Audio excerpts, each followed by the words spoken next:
बिहार में मतदाता सूची पुनरीक्षण कार्यक्रम को लेकर हंगामा बरपा है। बिहार से लेकर दिल्ली तक ये लड़ाई है। संसद से लेकर सड़क तक और सुप्रीम कोर्ट तक ये लड़ाई चल रही है। ये लड़ाई तीन तरफा है। पक्ष विपक्ष के साथ ही इस लड़ाई में चुनाव आयोग भी है। जहां बीजेपी और एनडीए गठबंधन विपक्ष पर चुनाव आयोग को धमकाने का आरोप लगा रही है, तो वहीं चुनाव आयोग ने एसआईआर में किसी भी प्रकार की खामियों से इनकार किया है। आज अदालत में क्या क्या हुआ ये आपको बताती हूँ। सुप्रीम कोर्ट में जस्टिस सूर्यकांत और जस्टिस जयमाला बागची की अध्यक्षता वाली 2 जजों की बेंच इस मामले की सुनवाई कर रही है। सुनवाई से पहले कोर्ट रूम में जजों और वकीलों के बीच हल्का फुल्का अंदाज देखने को मिला। जब सुनवाई की शुरुआत हो रही थी, वकीलों ने जस्टिस सूर्यकांत से जल्दी सुनवाई की मांग की, तो हल्के अंदाज में उन्होंने कहा कि अरे भाई, थोड़ा इंतजार कीजिए, नए मामलों की सुनवाई के बाद हम इस पर विचार करेंगे। वहीं जब एक अन्य वकील ने बिहार पंचायत चुनाव से संबंधित एक मामले का जिक्र किया, तो जस्टिस सूर्यकांत ने कहा मुस्कुराते हुए कि हम सिर्फ बिहार में ही व्यस्त हैं। न्यायमूर्ति सूर्यकांत ने कहा कि याचिकाकर्ताओं से उन्होंने सवाल किया कि हमें बताएं कि ये प्रक्रिया जारी रह सकती है या नहीं।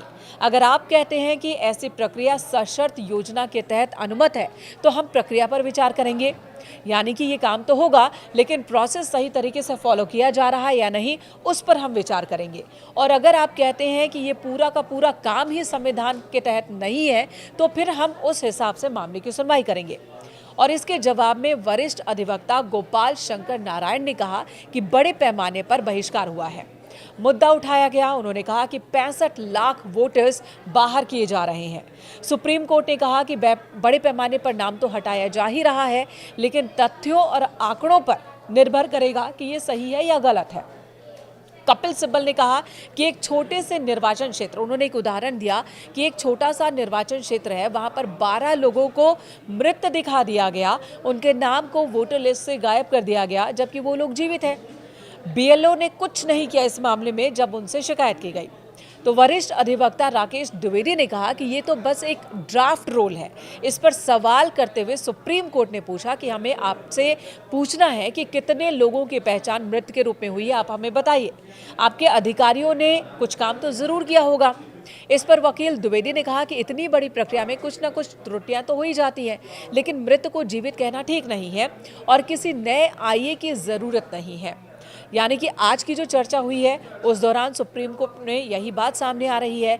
याचिकाकर्ताओं की वकील की ओर से सीधे सीधे चुनौती दी गई है कि 65 लाख वोटर्स के नाम काटे जा रहे हैं और गलत तरीके से काटे जा रहे हैं। इस पूरी प्रक्रिया को ही गलत बताया गया है। तो दूसरी तरफ सरकार के जो वकील है, चुनाव आयोग के वकील हैं, उनका कहना है कि कुछ भी गलत नहीं हुआ है, सब कुछ प्रक्रिया के तहत हुआ है और अभी भी लगभग 1 महीने का वक्त बाकी है। अगर कहीं किसी को कोई त्रुटि दिखती है, किसी का नाम, किसी का पता, किसी के नाम की स्पेलिंग या फिर किसी का नाम वोटर लिस्ट में नहीं है, तो वो जानकारी दे सकता है, कागजात उपलब्ध करवा सकता है, अपने नाम को जुड़वा सकता है। और अगर कहीं उसे लगता है कि कोई गलत नाम जोड़ दिए गए हैं गलत पते पर, तो इस बात की भी शिकायत की जा सकती है, उसे भी दुरुस्त किया जाएगा। अभी ये ड्राफ्ट है और पूरी रिपोर्ट तभी आने बाकी है, यानी कि जो फाइनल लिस्ट है वो आनी अभी बाकी है।